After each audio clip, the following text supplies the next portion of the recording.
Hello, welcome again to another video from Buddha of Blackpool. Today I'm in orange robes, or saffron, but with a cowboy hat on. So people who can see that will appreciate the metaphor and what the cowboy represents and what the saffron robes represent. And this takes me to the subject of this video, which is whether we have the ability to see or not. And I think this boils down to 5 main components. So the first one is, if you've had a very easy early life and everything's gone right for you, you probably won't question many things. You'll probably accept that things are good, life is good, everything's okay, everything in the garden's rosy. Your life might have turned out really well. You might be just a happy person. And if you've not had traumas in your early life, big traumas or small ones, it's probably unlikely that you'll be able to see.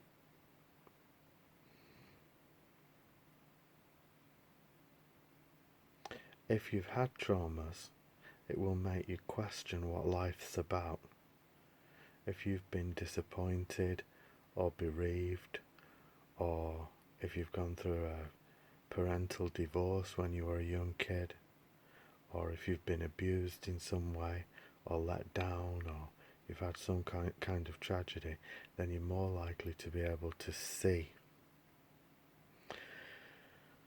The second thing is a little bit connected to the first, because it's about matriarchal and patriarchal problems, which is mother and father. So if you've got an ability to see, then you've probably had a problem with the system, which probably comes from an early problem with your mum or dad.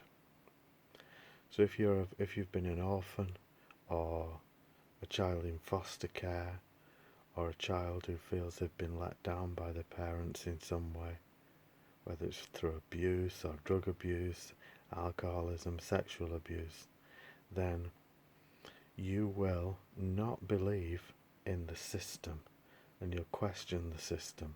So when you get older, you'll already be bitter by the system. So you'll go into a world which you think doesn't care. And you're probably right. So you will doubt the system. You won't like the system, and you'll think it's against you. And that will be because your early caregivers won't have done a good enough job for you. So you will be naturally suspicious of the system and the patriarchy. You won't believe in it. You won't believe that the system will help you. You'll believe that you're on your own. You'll take a paranoid view of things, as in the sense of what Melanie Klein was talking about. So you'll be doubtful. So you'll be doubtful of the system. So that's criteria 2. Criteria 3 is the ability to think critically, which is very important. Now, most universities, particularly on the middle and higher degrees, teach people about critical thinking. And it's basically a scientific method where you get 2 sides of the argument, and then you decide or come to some sort of conclusion which side you're on. And some people have no ability to think critically or logically. They have no ability to weigh up facts or figures from one side. A researcher recently said that most people are fairly innumerate and even illiterate, sadly. So if you can't think critically, and that doesn't mean with criticism, it means that you need to be able to think about facts and do some research. You need the ability to do some research. And I don't just mean looking at YouTube, I mean doing proper research, and you need to be taught how to do that. It's quite a skill, and it's a standard way of doing things when you come to doing degrees.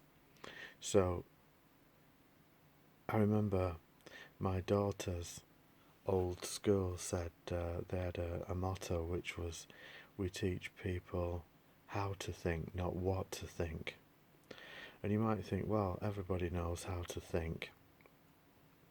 Well, they do when they feel hungry and they go and get something to eat, so they know how to think and how to feel in the same way as a cat would.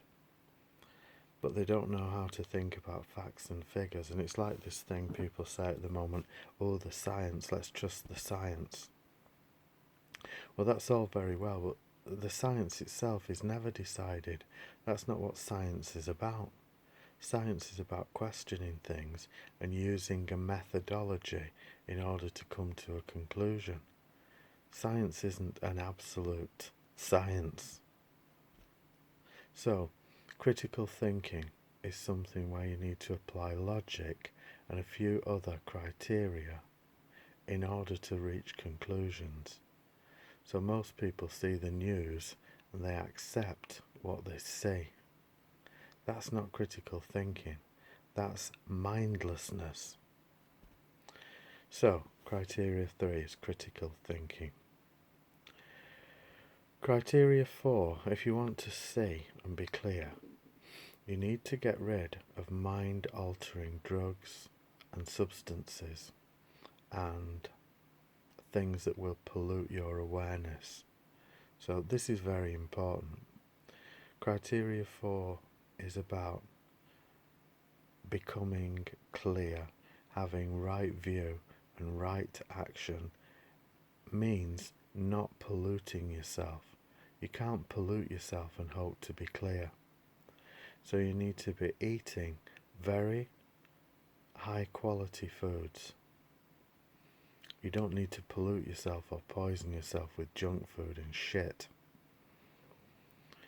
You also need to be not drinking alcohol and not smoking any substances that will change your awareness. To have clarity of thought and to be able to see involves not polluting yourself. You need a clear mind. That's criteria 4.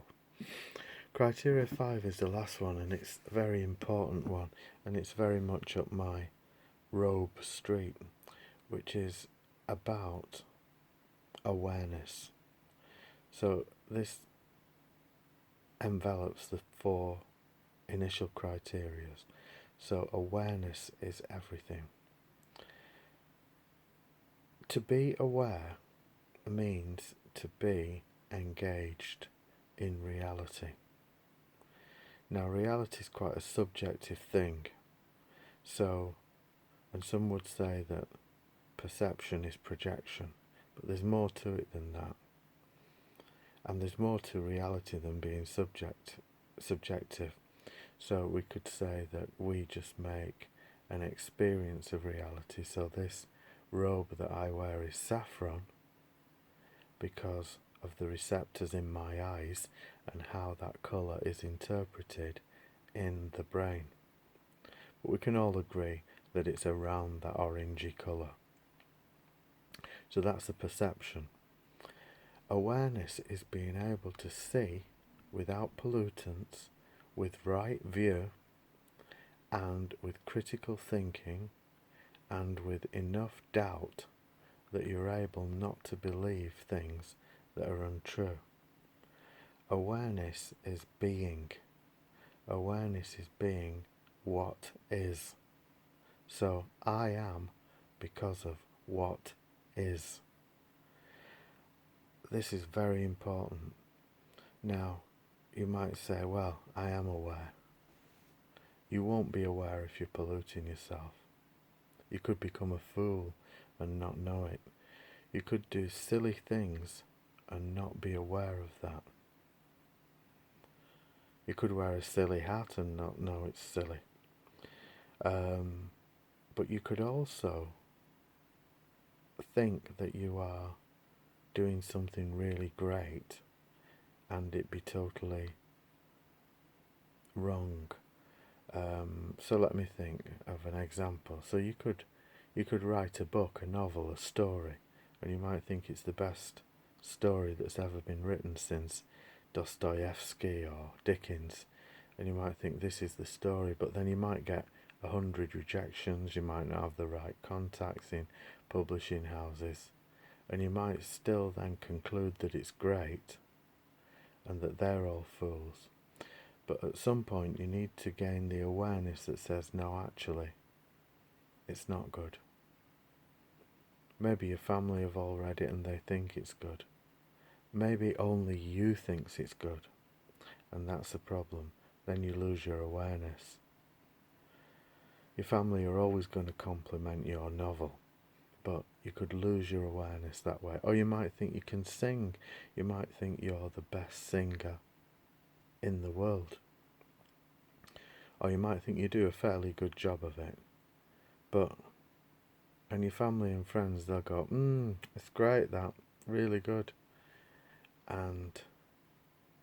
But they know it's not, they're just patronising you. They won't say it because they don't want to upset you.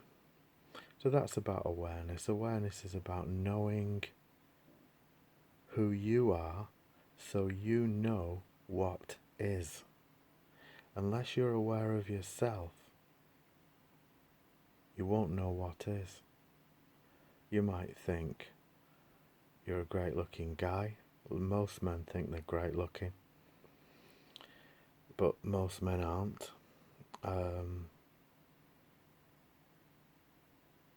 You might think you look like Clint Eastwood in a cowboy hat and a saffron poncho, but you probably won't. You might think you look younger than you are, but you're probably not. So you can become delusional. And if you're delusional, then you're not aware. So you need to cast down the delusions. You might think you're God's gift to women or men, but that's not awareness unless you really are. Unless you are Brad Pitt, you become deluded. You fool yourself. Don't fool yourself. Don't lie to yourself. Lying to yourself means lack of awareness. Now, why do I mention all this? So you've got the 5 criteria there. And all this results in the ability to see. So you need 1, a troubled early life. 2, the doubt in the system, or complete disbelief in my case. 3, the ability to critically think and apply logic. 4, not pollute yourself. And 5, have self-awareness and other awareness. Now, if you've got all those things, you suddenly become able to see. Not enlightenment in the Buddhist sense, because that's something else, but the ability to see dukkha, or suffering, is very important. If you can see that, then you become impossible to fool. You become impossible to brainwash. But if you're doing all the other things wrong, then you'll always be a fool. And that's why the system has the ability to completely destroy your life unless you give birth to awareness. And it's very important you do that very soon, because you'll find that in the next 5 to 9 years, this world is going to change dramatically. And if you can't see, you're going to be gone.